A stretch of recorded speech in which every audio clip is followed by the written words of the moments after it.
বিশ্বের সবচেয়ে ভয়ঙ্কর এবং চতুর গোয়েন্দা সংস্থা সিআইএ, যাদের চোখের পলকে পৃথিবীর যে কোনো দেশের সরকার পর্যন্ত উল্টে যায়। কিন্তু এই সিআইএকে বোকা বানিয়ে তাদেরই এক লোক 20 বছর ধরে কোটি কোটি ডলারের ক্যাশ ও সোনা লুটে নিয়েছে।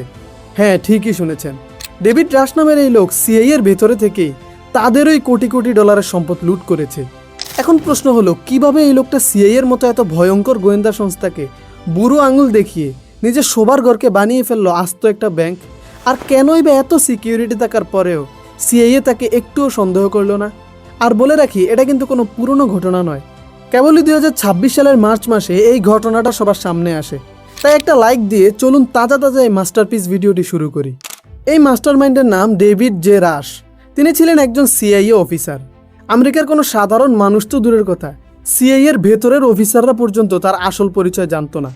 ডেভিড রাশ কোনো সাধারণ মাঠ পর্যায়ের এজেন্ট ছিলেন না, তিনি ছিলেন সিআইএর একজন অত্যন্ত প্রভাবশালী ঊর্ধ্বতন কর্মকর্তা বা সিনিয়র অফিসার, যিনি সিআইএর হয়ে সরকারি সংস্থার বড় বড় অপারেশনের বাজেট এবং বড় বড় সিদ্ধান্ত ম্যানেজ করতেন। কিন্তু প্রশ্ন হলো, তিনি এই ক্ষমতার চূড়ায় উঠলেন কিভাবে? এই লোকটা প্রথম থেকেই সিআইএকে বোকা বানাতে শুরু করেছিল।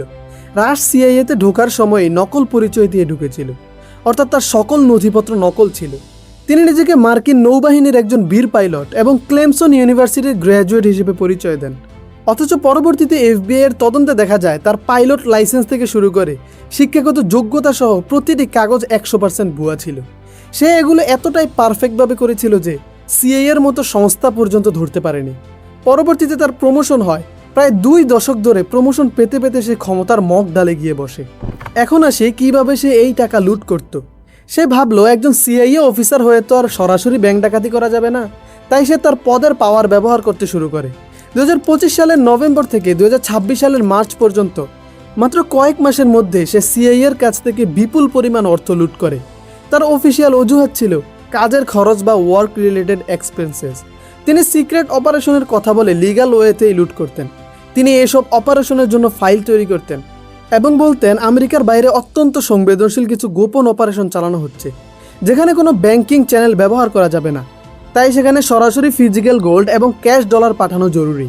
এই বলে তিনি সরকারের কাছ থেকে বিপুল অঙ্কের বরাদ্দ নিতেন। তার টপ সিক্রেট ক্লিয়ারেন্স এবং ওপরের পদের কারণে ভেতরের কেউ তার এই ফাইলে প্রশ্ন তোলার সাহস করত না। কিন্তু ডেভিড রাশ সেই সোনা মিশনে না পাঠিয়ে অত্যন্ত চতুরতার সাথে ধাপে ধাপে ভার্জিনিয়ায় নিজের ব্যক্তিগত বাড়িতে এনে জমা করতে থাকেন। এভাবেই সিআইএর নাকের ডগা দিয়ে 4 কোটি ডলারেরও বেশি সম্পদ তার ঘরে চলে যায়।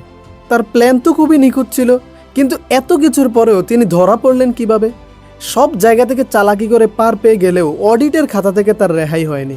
2026 সালের শুরুর দিকে সিআইএর অভ্যন্তরীণ এক অডিটে দেখা যায় ডেভিড রাশের অপারেশনের নামে বরাদ্দ হওয়া কোটি কোটি ডলারের সোনা ও অর্থের অফিসিয়াল কোনো রেকর্ড নেই।